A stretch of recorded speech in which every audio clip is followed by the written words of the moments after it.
खुशामदीद। आज हम जरा गहराई में जाकर ये समझेंगे कि एआई को सिर्फ इस्तेमाल करने और इसमें महारत हासिल करने में क्या फ़र्क है। बात सिर्फ टूल्स चलाने की नहीं, बल्कि एक हकीकी पावर यूज़र बनने की है। तो चलें इस बुनियादी सवाल से शुरू करते हैं। है ना एक सोचने वाली बात कि अगर टेक्नोलॉजी सबके लिए एक जैसी है तो फिर नताइज में इतना बड़ा फ़र्क क्यों नज़र आता है। यही वो पहेली है जिसे आज हम समझने की कोशिश करेंगे। और यही सवाल हमें एक बहुत बड़े फर्क की तरफ ले जाता है, यानी एक आम सारिफ और एक पावर यूजर के दरमियान का फर्क। एक वो है जो एआई को बस इस्तेमाल करता है और दूसरा वो जो इससे स्ट्रेटेजिक तरीके से काम लेता है। आइए इस फर्क को जरा खोल कर देखते हैं। ये अदद देखें, बड़ा हैरान कौन है ना। पूरी दुनिया में सिर्फ 16.3% लोग ही हैं जो एआई को वाकई मौसर तरीके से इस्तेमाल करना जानते हैं। इसका सीधा सा मतलब यह है कि बाकी सबके लिए सीखने और आगे बढ़ने का एक बहुत बड़ा मौका मौजूद है।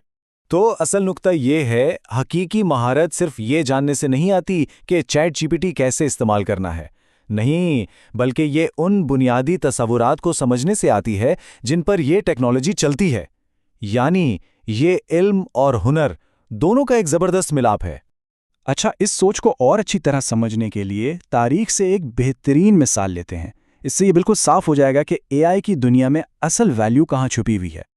ये एक क्लासिक मिसाल है। देखें, जो लोग ज़मीन खोद रहे थे उन्हें सोना तो मिला, लेकिन थोड़ा बहुत।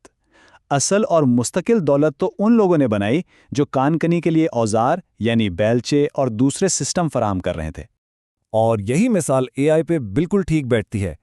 जो आम सारिफीन हैं वो बिल्कुल उन कानकनों की तरह हैं जो छोटे मोटे नताइज हासिल कर रहे हैं, जबकि पावर यूजर्स बेलचे बेचने वालों की तरह हैं। वो ऐसे टूल्स, ऐसे सिस्टम्स बनाते हैं जो दूसरों के काम को आसान बनाते हैं और इस पूरे अमल में कहीं ज़्यादा बड़ी वैल्यू हासिल करते हैं। तो सवाल यह है कि कोई तख्लीककार यानी बेलचा बेचने वाला कैसे बन सकता है। इसका जवाब पहले सतून में है, ये समझना कि मुख्तलिफ किस्म के एआई असल में कर क्या सकते हैं। इसके लिए टेक्निकल माहिर बनने की ज़रूरत नहीं, बस बुनियादी तसव्वुरात साफ होने चाहिए। और ये समझना इंतहाई ज़रूरी है क्योंकि हर किस्म का एआई एक ख़ास काम के लिए बना है। जब किसी को ये पता हो कि कौन सा टूल किस काम के लिए बेहतरीन है, तभी वो उससे हकीकी कद्र पैदा करना शुरू कर सकता है। ये एआई की सबसे आम किस्मों में से एक है। इसका काम है पैटर्न्स को पहचानना और चीज़ों की दर्जाबंदी करना। यूँ समझें कि जैसे फेस रिकग्निशन या ये फैसला करना कि कोई ईमेल स्पैम है या नहीं।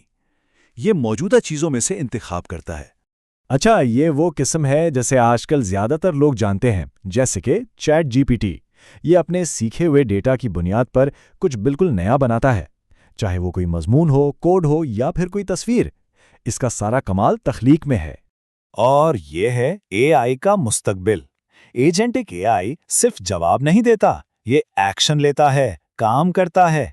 ये एक पर्सनल असिस्टेंट की तरह है जो कई मराहिल पर मुश्तमिल काम खुद ब खुद मुकम्मल कर सकता है, या एक खुदकार गाड़ी की तरह जो सड़क पर खुद फैसले करती है।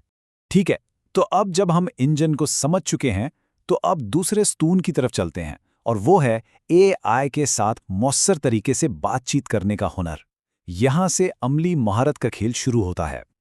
एक बात याद रखने की है कि तमाम प्रॉम्प्ट्स एक जैसे नहीं होते। जिस तरीके से एआई को हिदायत दी जाती है, इससे नतीजे के मेयार में ज़मीन आसमान का फ़र्क आ सकता है। इसकी दो बड़ी किस्में हैं, डायरेक्ट और स्ट्रक्चर्ड। ये है कान कन वाला तरीका। एक सादा सा सवाल पूछा और एक आम सा जवाब मिल गया। इसमें यह नहीं बताया कि पोस्ट किसके लिए है, उसका अंदाज कैसा होना चाहिए या वो कितनी लंबी होनी चाहिए। नतीजा एक बिल्कुल आम सी तहरीर। दूसरी तरफ एक पावर यूजर हमेशा स्ट्रक्चर्ड प्रॉम्प्ट इस्तेमाल करता है। ये एआई को साफ और वाज़ेह हिदायत देता है ताकि नतीजा आला मेयार का और बिल्कुल मतलब का निकले। आइए इसके 5 अहम हिस्सों को देखते हैं। यहाँ हर आंसर, हर स्टेप वजाहत की एक नई तह जोड़ता है। एआई को एक किरदार देना, उसे पस मंज़र बताना, एक वाज़ेह काम देना, हदें मुकर्रर करना और आखिर में आउटपुट का फॉर्मेट बताना, ये सब मिलकर उसे बेहतरीन नतीजा देने के लिए तैयार करते हैं। ठीक है, तो अब इन तमाम बातों को समेटते हैं। हमने एआई के इंजन को समझने और प्रॉम्प्ट के फन में महारत हासिल करने की बात की। अब देखते हैं कि ये सब मिलकर एक आम सारिफ को पावर यूजर में कैसे बदलता है। ये टेबल देखें, ये पूरे फ़र्क का खुलासा है। ये सिर्फ इस्तेमाल का फ़र्क नहीं, ये सोच का फ़र्क है। एक तरफ वो है जो एआई की बनाई चीज़ें सिर्फ इस्तेमाल कर रहा है, دوسری طرف وہ ہے جو AI کے ساتھ مل کر کچھ نیا تخلیق کر رہا ہے۔ ایک کو صرف ٹولز کا پتہ ہے، دوسرے کو اس کے پیچھے چلنے والے انجن کی گہری سمجھ ہے، اور یہی فرق ہنر میں بھی نظر آتا ہے، سادہ کمانڈز کے مقابلے میں سوچ سمجھ کر بنائے گئے مؤثر پرومپٹس۔ تو آخر میں بات یہیں پر آ کے ختم ہوتی ہے۔ جب کوئی تخلیق کار یعنی بیلچے بیچنے والے کی سوچ اپناتا ہے اور اسے AI کے کام کرنے کے طریقے اور اس سے بات کرنے کے ہنر کے ساتھ جوڑتا ہے، تبھی حقیقی قدر پیدا ہونا شروع ہوتی ہے۔ تو اب سوال یہ ہے، اس علم اور ان حکمت عملیوں کے ساتھ صرف استعمال کرنے سے آگے بڑھ کر کیا کچھ بنایا جا سکتا ہے؟ حقیقی قدر کی تعمیر کا سفر اب شروع ہوتا ہے۔